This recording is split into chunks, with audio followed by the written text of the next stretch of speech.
Debu padang pasir menggantung di langit siang itu. Matahari memancarkan panas yang seakan hendak membakar bumi. Di kota Madinah, suasana terasa berbeda. Seorang pemimpin mulia, sosok penuh wibawa, berdiri di tengah para sahabatnya. Ia baru saja bermimpi. Dalam mimpinya, ia bersama para pengikutnya memasuki kota Mekah, mencium Hajar Aswad, mengelilingi Ka'bah dalam damai. Ia percaya mimpi itu adalah petunjuk.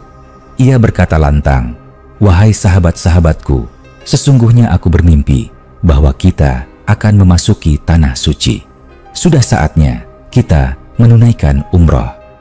Seorang lelaki dari kalangan sahabat menjawab, "Wahai pemimpin kami, apakah ini perintah atau hanya mimpi?" Ia menatap dalam mata sahabatnya. "Ini mimpi yang datang dari Yang Maha Kuasa. Kita akan berangkat, bukan untuk berperang, tapi untuk beribadah." Berita itu menyebar cepat. 700 orang laki-laki bersiap. Mereka tidak membawa senjata perang, hanya pedang di sarungnya, sebagaimana lazimnya musafir. Unta-unta dipersiapkan untuk kurban. Mereka mengenakan pakaian ihram. Suasana penuh harap dan haru. Di hati mereka ada kerinduan besar kepada Baitullah. Perjalanan dari Madinah menuju Mekah bukanlah perjalanan ringan. Panas gurun menyengat, debu membungkus wajah dan janggut, dan tekad diuji setiap langkahnya. Namun mereka terus melangkah dengan pemimpin mulia mereka di depan, mata tertuju ke arah selatan, ke arah Mekah. Namun, kota yang mereka tuju bukan kota yang bisa dimasuki begitu saja. Mekah saat itu dikuasai oleh orang-orang yang memusuhi mereka, orang-orang Quraisy. Ketika kabar sampai ke telinga Quraisy bahwa sekelompok kaum muslimin datang, mereka menggelar rapat darurat. Seorang lelaki tua dari Quraisy berseru, "Demi berhala-berhala kami, mereka pasti ingin menyerang. Mereka membawa pedang. Mereka ingin memaksakan kehendak mereka atas kita." Yang lain membantah, "Tapi mereka mengenakan ihram. Mereka membawa hewan kurban. Itu bukan tanda orang yang hendak berperang." Namun, ketakutan mengalahkan logika. Quraisy mengirim pasukan berkuda, dipimpin oleh Khalid bin Walid. Ia dikenal sebagai pemimpin perang yang lihai dan tak kenal ampun. Di tengah perjalanan, rombongan Muslim hampir bertemu dengan pasukan ini. Sang pemimpin yang penuh hikmah segera mengubah rute, memutar melalui jalan terjal dan berbatu menuju sebuah tempat bernama Hudaybiyah yang terletak di dekat Mekah. Di sanalah mereka berhenti. Kemah-kemah didirikan, hewan-hewan diikat, dan air mulai dicari. Namun, tempat itu gersang, air terbatas. Para sahabat mengeluh, "Wahai pemimpin kami, sumur ini nyaris kering." Ia berkata, "Berikan aku sedikit air." Ia memasukkan air itu ke dalam bejana, meludahkannya, dan mendoakan. Lalu, menuangkannya ke sumur. Ajaib, air mulai mengalir. Para sahabat bersorak dan mengisi kantong-kantong air mereka. Namun, ketegangan belum usai. Quraisy mengirim utusan demi utusan, satu persatu datang dengan pesan ancaman dan arogansi. Utusan pertama datang, menatap dengan pandangan merendahkan. "Apakah kalian gila ingin memasuki Mekah tanpa izin?" Sang pemimpin menjawab tenang, "Kami datang bukan untuk perang. Kami datang untuk umrah. Kami tidak membawa senjata, kecuali pedang yang terikat di sarungnya." Utusan itu kembali dengan kemarahan. Mereka bersikeras, mereka ingin masuk. Datang lagi utusan kedua, yang lebih tenang, namun curiga. Ia mengamati hewan kurban, pakaian ihram, dan melihat para sahabat yang menjaga hormat. Ia kembali dan berkata, "Mereka benar, mereka tidak datang untuk perang." Namun Quraisy tetap menolak. Ketegangan memuncak saat Utsman bin Affan, sahabat dekat sang pemimpin, dikirim ke Mekah untuk berdialog langsung. Ia adalah orang Quraisy, diharapkan mendapat akses. Hari berganti, Utsman tidak kembali. Desas-desus menyebar cepat. Utsman ditahan, mungkin dibunuh. Seketika, darah para sahabat mendidih. Di bawah pohon besar, mereka berkumpul. Sang pemimpin mengumpulkan mereka dan berkata, "Jika Utsman telah dibunuh, maka kita tidak akan kembali sebelum membalasnya. Para sahabat satu persatu maju, mengulurkan tangan, bersumpah setia hingga mati. Mereka berikrar di bawah pohon itu. Itulah Baiat Ridwan. Namun, tak lama setelah itu, Utsman kembali. Ia tidak dibunuh. Tapi tetap saja, Mekah menolak memberi izin. Akhirnya, Quraisy mengirim tokoh mereka, Suhail bin Amr. Ia datang dengan satu tujuan, membuat perjanjian damai. Sang pemimpin berkata kepada sahabatnya, "Sekarang, kita akan membuat perjanjian." Suhail memulai, "Kami akan menulis bahwa ini adalah kesepakatan antara Suhail bin Amr dan Muhammad, Rasul Allah." Namun Suhail memotong, "Tunggu, jika kami mengakui engkau sebagai Rasul Allah, kami tidak akan memerangimu.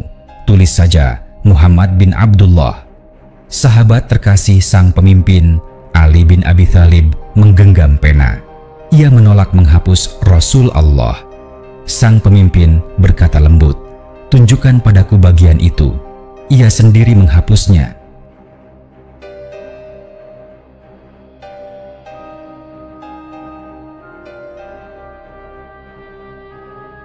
Para sahabat geram. Mereka merasa direndahkan. Tapi pemimpin mereka tetap tenang. Isi perjanjian itu berat. Tahun ini kaum muslim tidak boleh masuk Mekah. Tetapi tahun depan mereka boleh kembali dan tinggal selama 3 hari saja. Gencatan senjata selama 10 tahun. Siapapun yang ingin bergabung dengan Muhammad bebas, dan siapapun yang ingin bergabung dengan Quraisy juga bebas. Namun, yang paling menyakitkan adalah satu pasal. Jika ada orang Quraisy yang lari ke Muhammad, ia harus dikembalikan. Tapi, jika ada pengikut Muhammad yang kembali ke Quraisy, maka Quraisy tidak harus mengembalikannya. Para sahabat marah, tapi sang pemimpin menyetujui. Saat perjanjian belum kering tintanya, seorang lelaki muda datang berlari. Kedua tangannya terikat, nafasnya terengah. Namanya Abu Jandal, putra dari Suhail sendiri. Ia memohon, "Tolong, selamatkan aku. Mereka menyiksaku. Aku ingin ikut dengan kalian." Suhail menampar anaknya. "Ini yang pertama. Engkau harus mengembalikannya." Para sahabat hampir mencabut pedang. Tapi sang pemimpin menghentikan mereka. "Kita sudah sepakat. Kita tepati janji kita." Abu Jandal meraung, "Kalian akan mengembalikanku ke penyiksaan?" Sang pemimpin menatapnya, penuh duka. "Bersabarlah, wahai Abu Jandal. Sesungguhnya Allah akan memberimu jalan keluar. Kita tidak akan mengingkari perjanjian." Perasaan campur aduk menyelimuti para sahabat saat mereka kembali ke Madinah. Namun tak lama, wahyu turun. "Sesungguhnya kami telah memberikan kepadamu kemenangan yang nyata." Dan kemenangan itu benar. Perjanjian Hudaibiyah yang tampak merugikan justru menjadi titik balik. Damai membuka pintu dakwah. Dalam 2 tahun berikutnya, jumlah yang masuk Islam melebihi gabungan jumlah dari 2 dekade sebelumnya. Perjanjian yang diwarnai ketegangan, luka, dan pengorbanan itu ternyata adalah kemenangan besar. Angin malam di padang pasir Hudaibiyah berhembus pelan, tapi hati para sahabat masih panas. Mereka merasa dipermalukan. Mata mereka menyiratkan kecewa yang dalam. Bahkan orang yang paling tenang di antara mereka, Umar bin Khattab, tampak tak bisa menyembunyikan kemarahannya.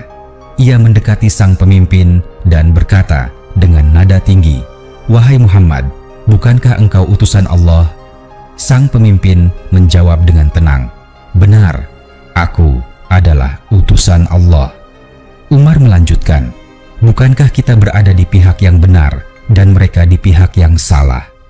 "Benar. Lalu kenapa kita merendahkan diri dalam perjanjian ini? Kenapa kita tidak berperang saja?" Sang pemimpin menatap Umar dalam-dalam. Matanya tajam namun penuh kesabaran. Ia berkata, "Aku adalah utusan Allah dan aku tidak akan mendurhakai perintahnya. Ia tidak akan mengecewakanku." Umar terdiam, namun di hatinya masih menggelora. Ia pergi kepada Abu Bakar dan bertanya hal yang sama. Abu Bakar menjawab, "Ia adalah utusan Allah. Tetaplah bersamanya." jangan pernah ragu atas langkah yang ia ambil.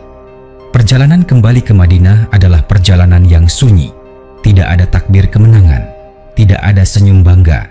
Yang ada hanyalah diam panjang dan pikiran penuh tanya. Namun, setelah beberapa hari, datanglah sebuah kejadian yang membuat para sahabat mulai mengerti.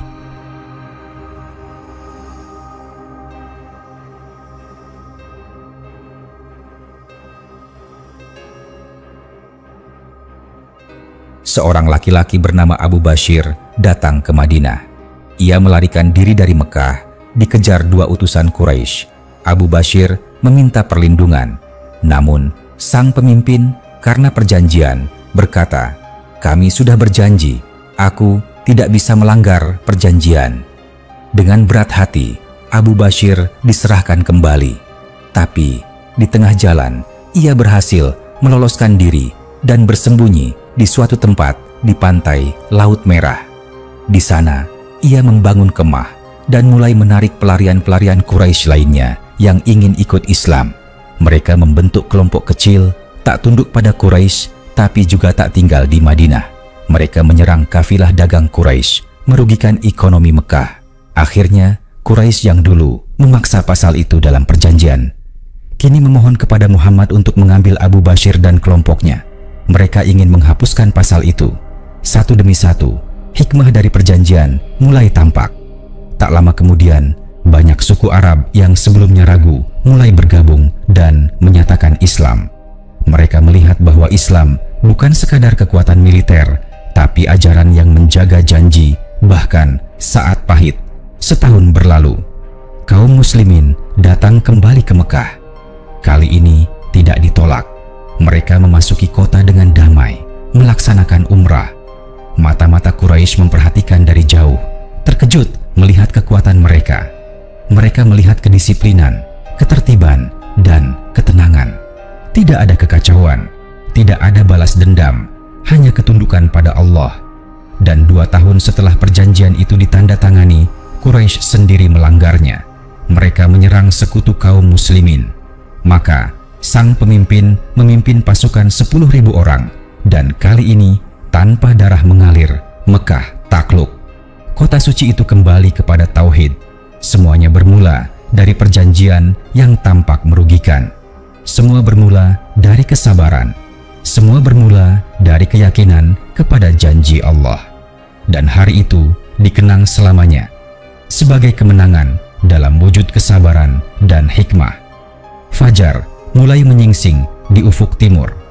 Kabut tipis menggantung di langit Madinah ketika sang pemimpin duduk di antara para sahabatnya. Wajahnya tenang, tapi matanya tajam seperti menembus masa depan. Ia tahu apa yang akan datang. Perjanjian Hudaibiyah hanyalah langkah awal dari janji yang lebih besar. Di sekitar beliau, suasana mulai berubah.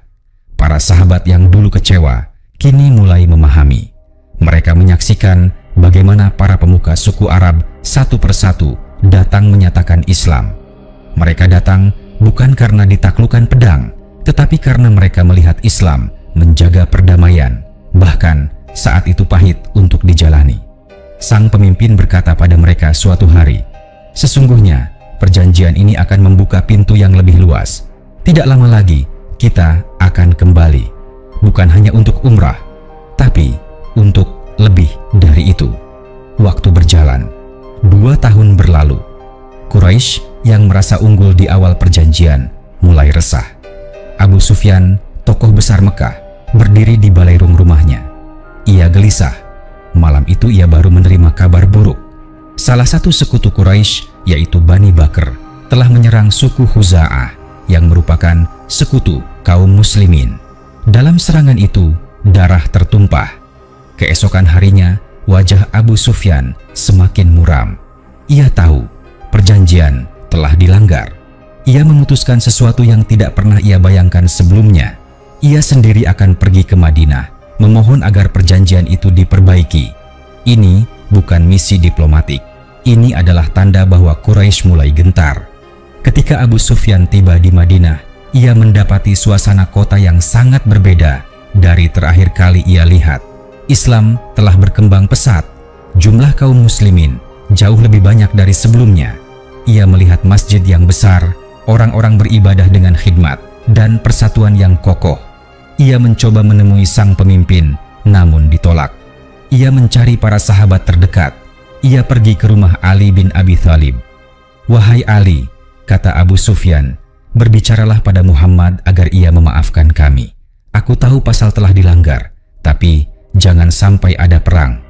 Ali menjawab datar, "Demi Allah, engkau bukan orang yang bisa didengarkan untuk permintaan ini. Dan Muhammad adalah orang yang jika sudah bertekad, tidak akan menarik keputusannya." Abu Sufyan kecewa. Ia kembali ke Mekah dengan tangan kosong. Di Madinah, sang pemimpin memanggil para sahabatnya. Ia berkata, "Quraisy telah mengingkari janji. Tidak ada lagi perjanjian. Kini, waktunya untuk kembali." Dengan kekuatan, perintah mobilisasi diumumkan. 10.000 pasukan berkumpul. Tapi tidak satu pun dari Quraisy tahu mereka akan diserbu. Rencana itu dijaga rapat. Dalam waktu cepat, pasukan Muslim bergerak diam-diam menuju Mekah. Saat mereka sampai di sekitar kota, sang pemimpin memerintahkan agar setiap pasukan menyalakan api unggun di malam hari. Cahaya menyala di bukit-bukit membuat penduduk Mekah ketakutan. Abu Sufyan yang belum tahu pasukan itu telah datang, berjalan keluar malam itu. Ia hendak mengintai, namun ia tertangkap oleh Abbas, paman dari sang pemimpin.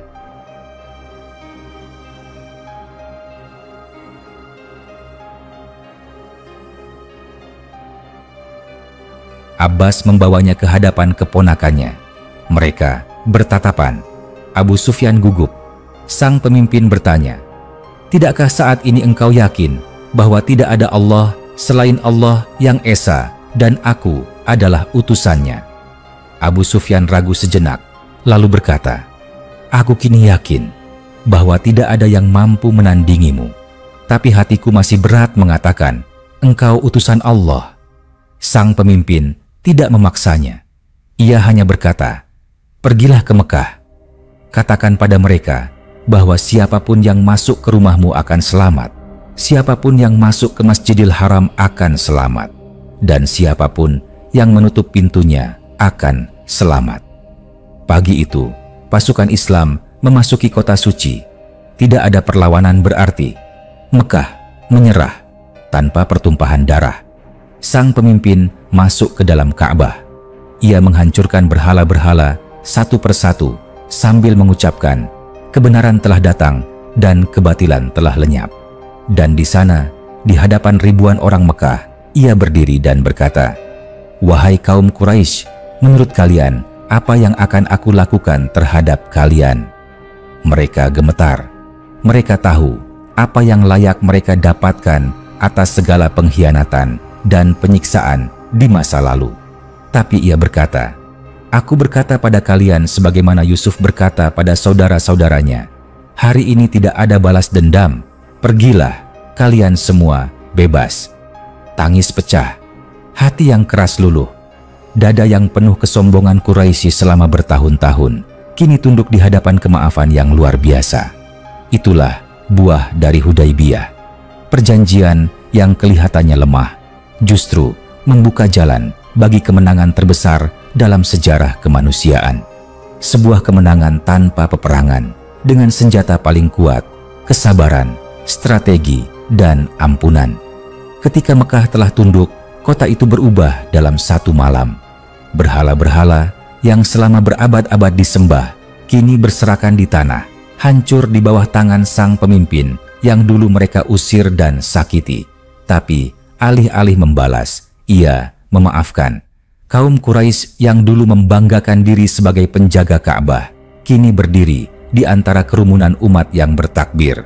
Mereka melihat Muhammad, pria yang pernah mereka cemuh dan buru, kini berdiri di tengah Ka'bah dengan kepala tunduk, bersujud kepada Allah yang Maha Esa. Tidak ada sikap angkuh, tidak ada kata-kata penghinaan, hanya keheningan dan syukur. Hari itu, banyak tokoh Quraisy datang menghampiri beliau dengan mata berkaca. Salah satunya adalah Hindun, istri Abu Sufyan, wanita yang dulu membenci Islam, yang pernah menyewa pembunuh untuk menghabisi para sahabat. Kini ia berdiri di hadapan pemimpin yang ia benci, dengan air mata menetes. "Aku bersaksi bahwa tiada Allah selain Allah dan engkau adalah utusannya," katanya pelan. Sang pemimpin mengangguk.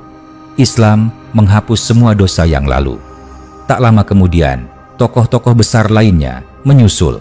Ikrimah bin Abu Jahal, anak dari musuh paling keras Islam, Safwan bin Umayyah, yang dulu memimpin pasukan melawan kaum muslimin, dan Khalid bin Walid, ahli strategi perang Quraisy yang pernah mengalahkan pasukan muslim di Uhud.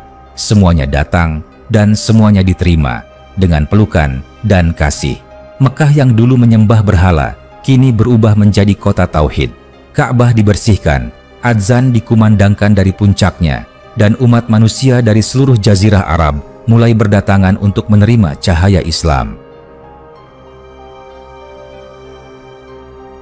Beberapa bulan setelah pembebasan Mekah, kabar kemenangan kaum muslimin menyebar hingga ke pelosok jazirah. Suku-suku Arab yang selama ini menunggu dan ragu-ragu kini mulai bergerak. Mereka mengirim utusan ke Madinah, menyatakan Islam secara terbuka. Apa yang sebelumnya tidak mungkin terjadi selama lebih dari 2 dekade, kini terjadi hanya dalam 2 tahun sejak perjanjian itu ditandatangani di tanah gersang Hudaybiyah. Seorang sahabat berkata sambil termenung di Masjid Nabawi, "Dulu kita mengira perjanjian itu adalah kekalahan, tapi ternyata ia adalah pintu dari segala kemenangan." Yang lain menjawab, "Karena kita punya pemimpin yang tahu kapan harus bersabar dan kapan harus bertindak." Dan sang pemimpin, ia tak pernah menyombongkan diri. Ia tidak membangun istana setelah menaklukkan Mekah. Ia kembali ke rumah kecilnya, tidur di atas tikar kasar. Ia tetap bangun malam, menangis dalam sujudnya, bersyukur atas kemenangan yang datang, bukan karena jumlah pasukan, bukan karena pedang, tapi karena kepercayaan penuh kepada Allah. Suatu malam, seorang sahabat melihat beliau menangis saat membaca ayat, "Apabila telah datang pertolongan Allah dan kemenangan, dan kamu melihat manusia masuk agama Allah dengan berbondong-bondong, maka bertasbihlah dengan memuji Allahmu dan mohonlah ampun kepadanya. Sesungguhnya Dia Maha Penerima Taubat." Sahabat itu bertanya, "Apakah ini tanda kemenangan besar?" Sang pemimpin mengangguk pelan, "Ini juga tanda bahwa tugasku hampir selesai." Dan benar, tak lama setelah itu, tugas besar kenabian itu pun ditutup dengan haji terakhir.